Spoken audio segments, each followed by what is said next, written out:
Shaquille down low.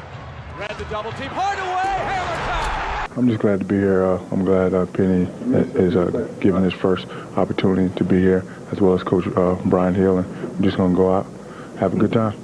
Hardaway all the way, and he blasts up. Goes to the window. Shaq the follow slam.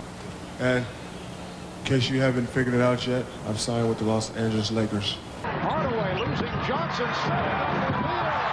When I left and like I used to watch y'all play, I started saying to myself, did I make a mistake?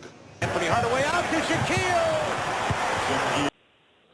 I kind of knew everything, but he did apologize to me for leaving. I always wondered, what made him want to really, really leave. I can only assume things, but for him to apologize on national TV, I thought that was big of him. What do you think happened with Shaq and Penny, though, in your opinion? If you had to sum it up in 10 seconds. Egos. Egos, egos, egos. 6-7 from Memphis State, number 1, and Penny Hardaway.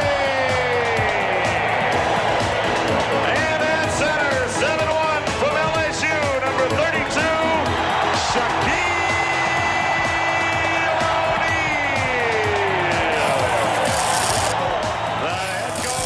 In the mid-90s, the Orlando Magic were a rising force in the NBA, with Shaquille O'Neal dominating the paint and Penny Hardaway dazzling on the perimeter. The Magic had one of the most exciting tandems in the league. In just their second full season together, the 1994-95 Magic team made it all the way to the NBA Finals, knocking off a Michael Jordan-led Bulls team along the way. This was supposed to be the beginning of something special, a dynasty in the making. Shaq was a once-in-a-generation talent, overpowering defenders and making his presence known every time he touched the ball.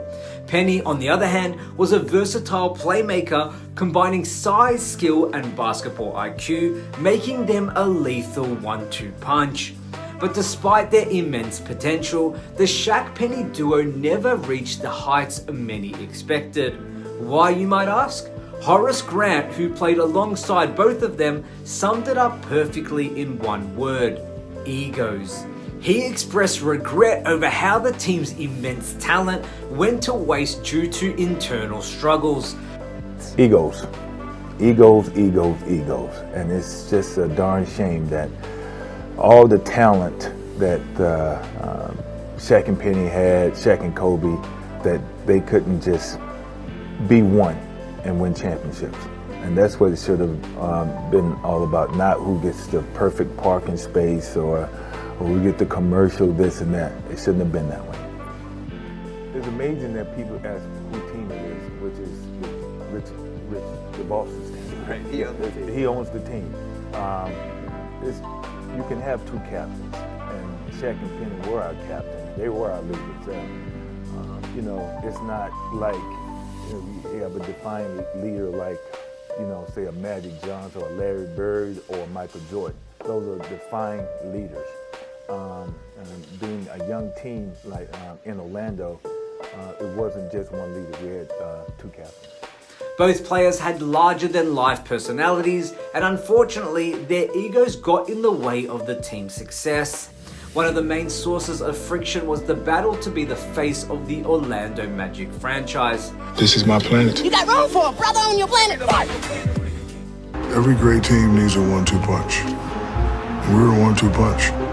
But in my mind, I'm the president and he was the vice president. I always said the same thing. Shaq's team, I knew that he was the reason why we were successful. Without him, it wouldn't have been anything, so I laid my ego to the side. Thinking about it now, I probably should have said, yeah, it's your team. I needed that useless title. Now that I sit back, who cares? But back then, when you're 20, 22, I cared. He cared. Everybody cared. By 1996, Shaq's contract was up and he was heading into free agency.